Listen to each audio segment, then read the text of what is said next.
बहुजन समाज में जन्मे सभी संतों, गुरुओं और महान पुरुषों को नमन करता हूं। साथ साथ में भारत की महान जनता का भी धन्यवाद करता हूं कि उन्होंने लोकतंत्र की रक्षा इस बार की।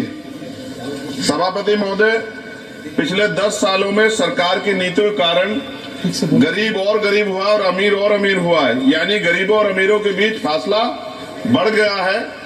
सारे देश की संपत्ति को चंद अमीरों के हाथ में दे दिया गया है। ये हमारे संविधान की मंशा और समतावादी समाज के लक्ष्य के खिलाफ है। अतः हमारी नीतियां गरीबों के पक्ष में भी होनी चाहिए। जातिगत जनगणना, SC, ST, OBC यानी कि जो बहुजन समाज के लिए आज जीवन मरण का प्रश्न है, इसके बारे में कोई बात बजट में नहीं की गई है। इसके बाद जनसंख्या के अनुपात में बहुजन समाज को सभी क्षेत्रों में हिस्सेदारी मिलनी चाहिए, तभी बाबा साहब अम्बेडकर का जो सपना है समतामूलक समाज का पूरा होगा।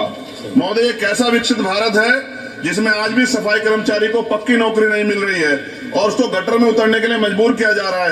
उनके लिए कोई अलग से बजट नहीं है। बजट बन सकता है अगर सरकार चाहे। SC, ST को जो सब प्लान मिलता था, SPC का जो पैसा मिलता था, वो बजट से हटा दिया गया है। साथ साथ देश के स्तर पर आशा, आंगनबाड़ी, भोजन माता, ग्राम सेवक, PRT जवान, होमगार्डों के मानदेय में बढ़ोतरी नहीं हुई है। ऐसा कुछ भी नहीं दिख रहा है कि उनके जीवन में खुशहाली आ जाए। इनका मानदेय बढ़ना चाहिए। विधवा, वृद्धा, विकलांग पेंशन प्रत्येक महीने 500 रुपए से बढ़ाकर 5,000 रुपए की जानी चाहिए, क्योंकि महंगाई बढ़ रही है।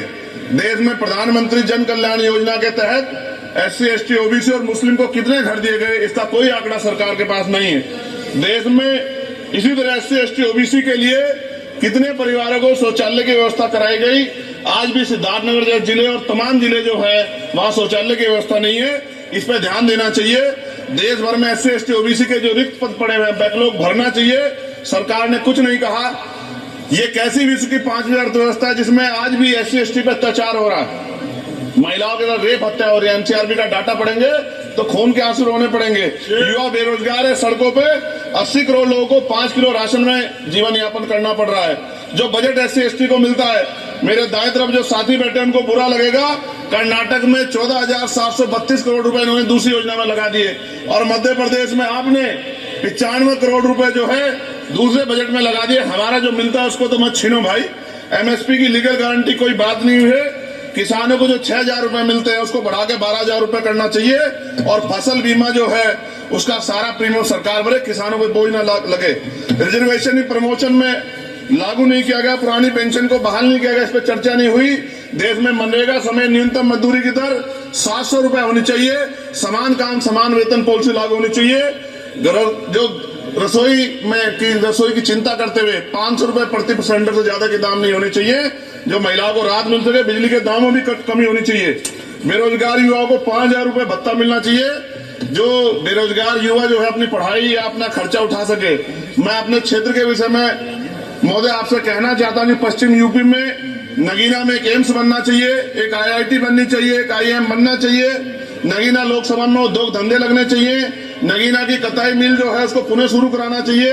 RRTC जो योजना है सरकार की, उसको मेरठ से आगे बढ़ाकर मुजफ्फरनगर, सहारनपुर से नजीबाबाद नगीना होते हुए उसको नगीना तक ले जाना चाहिए। साथ साथ नजीबाबाद से मुंबई के लिए एक ट्रेन चलनी चाहिए और नगीना, श्योरा, किरतपुर में रेलवे के ओवरब्रिज बनने चाहिए। सभापति महोदय, सामाजिक न्याय मंत्रालय को 13,000 करोड़ रुपए दिए गए और जनजाति कार्य मंत्रालय को 13,000 करोड़ रुपए दिए, कुल 26,000 करोड़ रुपए।